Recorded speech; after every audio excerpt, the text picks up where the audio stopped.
sekukuh gunung. Mereka ni hebat sangat sampai boleh ukir istana terus dari batu gunung, satu pencapaian kejuruteraan yang gila pada zaman tu.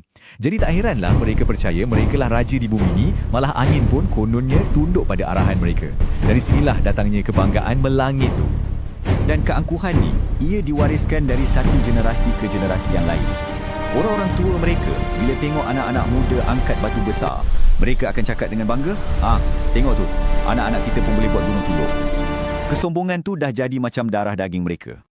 Tapi, di tengah-tengah kemegahan dan keangkuhan ni semua, muncullah satu suara yang membawa amaran. Suara Nabi Hud. Dekat sini kita nampak pertembungan dua dunia yang sangat berbeza. Satu pihak, Nabi Hud, menyeru kepada keimanan dan supaya rendah diri. Di pihak lain pula, kaum Ad yang berpegang teguh pada tradisi nenek moyang dan kuasa yang mereka ada. Mereka tolak mentah-mentah seruan tu sebab terlalu yakin dengan kekuatan fizikal mereka. Mereka bukan setakat